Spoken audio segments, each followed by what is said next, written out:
Assalamualaikum warahmatullahi wabarakatuh. Perkenalkan, nama saya Maulidiawati Laili, saya dari TBIC. Di sini saya akan menjelaskan tentang ilmu fikih dan mengkaji tentang permasalahan hukum.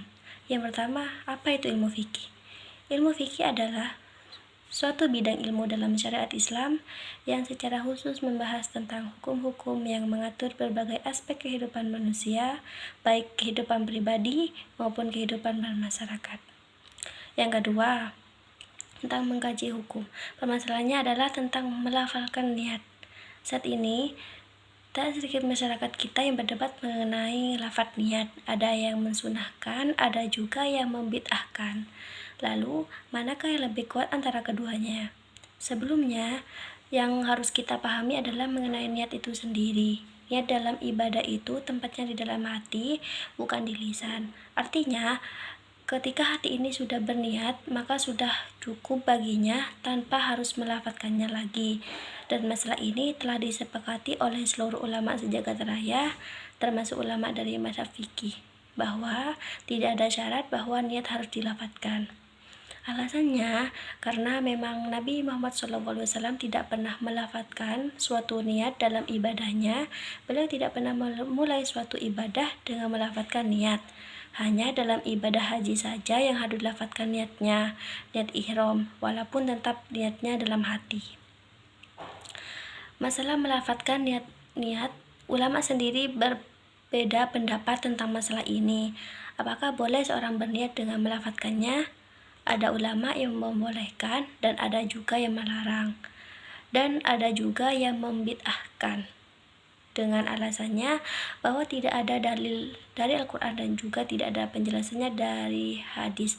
Mereka juga beralasan bahwa niat itu terdah yang tidak bisa asal dikerjain. Kalau Nabi tidak mengerjakan, maka itu tidak boleh dikerjakan. Sebenarnya tentang melafalkan niat dalam suatu ibadah wajib pernah dilakukan oleh Rasulullah SAW pada saat melaksanakan ibadah haji. Ada 4 mazhab yang mengenai perihal pelafadzan niat ini. Yang pertama, madhab al-Malikiyah, melafadzkan niat dalam setiap ibadah tidaklah dilarang, akan tetapi lebih baik itu ditinggalkan, namun dikecualikan untuk mereka yang was-was dan selalu ragu akan niatnya. Maka yang seperti itu menjadi lebih baik untuk dilafadzkan agar hilang keraguan-raguannya akan niatnya sendiri. Yang kedua, menurut mazhab Asy-Syafi'iyah, ini adalah mazhab yang paling populer mengumandangkan pelafalan niat, sehingga bagi beberapa kalangan mazhab ini dianggap keliru. Ulama dari mazhab ini berpendapat bahwa melafadzkan niat itu sunnah dan ada juga yang mengatakan mustahab dalam setiap ibadah. Ini dikerjakan untuk membantu menguatkan apa yang sudah diniatkan dalam hati agar tidak ada lagi was-was dan keraguan. Akan tetapi, melafalkan niat itu sendiri bukanlah niat, karena niat itu apa yang ada dalam hati. Jadi, kalau ditinggalkan pun tidak mengapa. Dan kalau apa yang diniatkan dalam lisan itu berbeda dengan hati, maka yang dihitung ialah yang di hati. Yang ketiga, menurut mazhab Imam Ahmad bin Hambal. Dalam mazhab ini, ulama juga tidak pada satu suara dalam masalah pelafadzan niat. Ada yang tidak menyukainya atau ghairu mustahab atau tidak disunahkan. Dan pendapat ini dinisbatkan kepada imam mereka, yaitu Imam Ahmad bin Hambal. Dan ada ulama yang menyukainya itu mustahab. Tapi tidak ada keluar dari salah satu ulama mazhab Hambali bahwa melafalkan niat itu bid'ah, salah satu dari pernyataan Imam Al-Mardawi dalam Al-Insaf, dan tidak disunahkan atau tidak disukai melafadzkan niat dari dua pendapat, sunnah dan tidak sunnah, yang termansuh dari Imam Ahmad. Dan yang terakhir, menurut mazhab Al-Hanafiyah, dalam kitabnya Asy-Syaibah mengatakan bahwa sama sekali tidak diisyaratkan melafadzkan niat dalam segala bentuk ibadah kecuali pada masalah nazar. Bahkan beliau mengatakan bahwa itu wajib dalam nazar. Melafadzkan niat itu adalah sebuah hal yang mustahab atau disukai dan tidak dilarang. Terlebih jika lagi itu dibutuhkan untuk menguatkan apa yang diniatkan dalam hati, dan tidak berlaku untuk beberapa masalah seperti nazar. Karena nazar Nadar tidak cukup hanya niat, tapi justru hanya melafadzkan.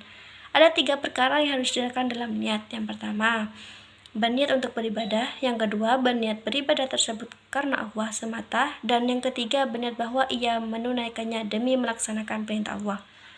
Allah berfirman dalam surah Al-Mulk ayat 2. Bismillahirrahmanirrahim. Alladzi khalaqal mauta wal hayata liyabluwakum ayyukum ahsanu amala wa huwal azizul ghafur. Yang artinya menjadikan mati dan hidup supaya Dia menguji kamu, siapa di antara kamu yang lebih baik amalnya, dan Dia Maha Perkasa lagi Maha Pengampun. Dan adapun hadis dari melafalkan niat, Anas radhiyallahu anhu qala sami'tu Rasulullah sallallahu alaihi wasallam yaqulu labbaika umratan wa hajjan. Dari Anas berkata, saya mendengar Rasulullah sallallahu alaihi wasallam mengucapkan labbaikah, aku sengaja mengerjakan umrah dan haji. Hadis riwayat Muslim. Memang ketika Nabi Muhammad SAW melafalkan niat itu dalam menjalankan ibadah haji, bukan sholat, wudu, atau ibadah puasa. Tetapi tidak berarti selain haji tidak bisa dikiaskan atau dianalogikan sama sekali atau ditutup sama sekali untuk melafalkan niat. Memang tempatnya niat ada di hati, tetapi untuk sahnya niat dalam ibadah itu disyaratkan 4 hal, yaitu Islam, berakal sehat atau tamyiz, mengetahui sesuatu yang diniatkan, dan tidak ada sesuatu yang merusak niat. Syarat yang nomor 3, mengetahui sesuatu yang diniatkan menjadi tolak ukur tentang diwajibkannya niat. Menurut ulama fikih, niat diwajibkan dalam 2 hal. Yang pertama, untuk membedakan antara ibadah dengan kebiasaan atau seperti adat, seperti membedakan orang yang beriktikaf di masjid dengan orang yang beristirahat di masjid. Yang kedua, untuk membedakan antara suatu ibadah dengan ibadah lainnya, seperti membedakan antara sholat duhur dan sholat asar.